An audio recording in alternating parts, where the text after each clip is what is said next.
Hey everyone, it's finished. Newcastle United 1, Barcelona 2 here at St James's Park. If we had a striker up front, maybe that could have been different. Frustrating. I've come at the ground actually feeling frustrated because I feel like Barcelona didn't play at the best and they've still won the game. Maybe that's a sign of champions, because obviously the Spanish champions were playing against Europe's best 4 team here tonight. And you've seen with Liverpool aren't playing well and they're still winning games, so maybe that's some of that we should learn.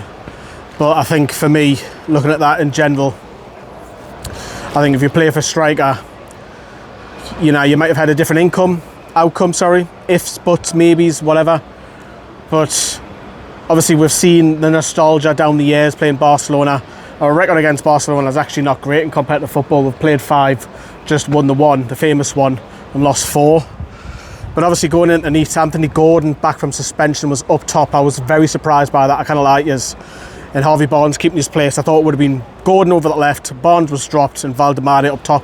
But it was Barnes. Great to see Elanga come in, because you know what he gets with his pace, especially first half. I thought he was a threat, and I honestly thought the first half was so 50-50 probably.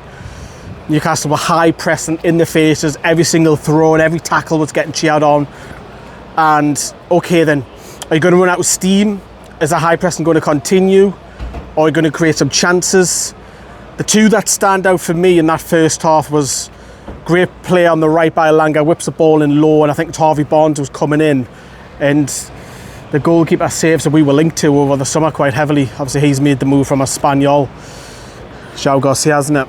And he saves it, but then Gordon kind of control it. Another chance, it's like, if that's Valdemar, if we had an injury-free Vissa, that would have helped as well. They just spin the camera around, you can see fans coming out. Barcelona haven't got many fans here tonight, which really surprised me. It actually shocked me. There's anywhere between 500 to 800 Barça fans, and I very much doubt that half of them are from Catalan. But look, Rafinha had a snapshot chance in the first half, but apart from that, Barcelona didn't look great. Second half, they started to get control a lot more of the ball, especially Frankie de Jong and Pedri in central midfield with Firmin.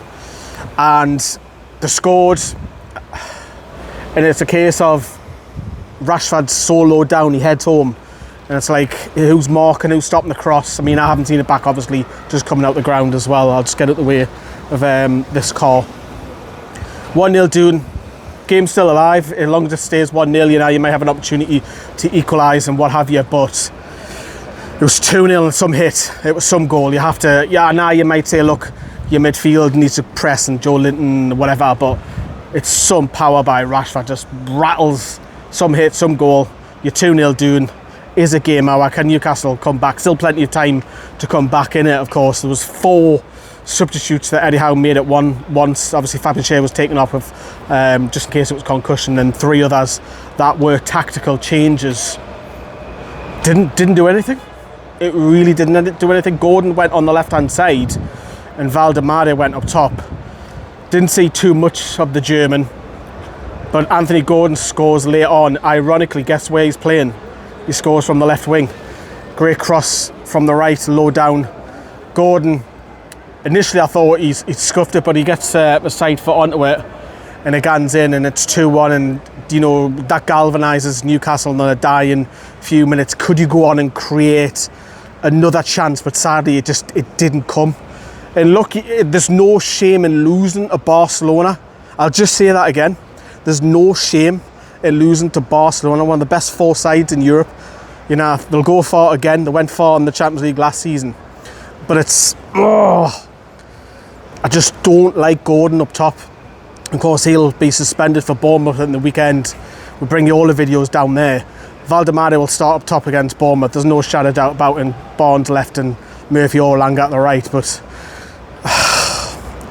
soon as this next international break is over, we're going to have 2 options through Vissa and Valdemar. But look, I'm not putting it all on the tactics and stuff. Look at the team we're playing.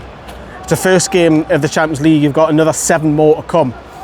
it's harder not to qualify than it is to qualify. Remember, the top 8 go through automatically. The next 16 will play against each other and they play off one against another to join the rest of the other 8 to make up the last 16. So really, if you finish in the bottom 8, you don't qualify, and that's harder to achieve. Of course, it's Barcelona and PSG are the big boys that Newcastle play, and the rest of them are still fairly good sides. But you would expect Newcastle to get a result here and there. But look, it's frustrating, man. Obviously, all the TV trucks are doing they're here as well, across Europe and what have you. But Barcelona didn't get out of second gear, I felt. Yes, in the second half, they played had a lot of the ball and what have you, but it's a case of what if for me. What if, but as I say, no shame in losing at Barcelona, but it's a case of what if. Newcastle have lost by 2-1. Obviously, the lads, Joe and Josh, with guests have been live earlier, so check that out. And we've also got a match vlog and the last word to come. The match vlog, wait until you see the scenes by War Flags, and credit to them, by the way. Their display was absolutely breathtaking, unreal. See you soon, everyone.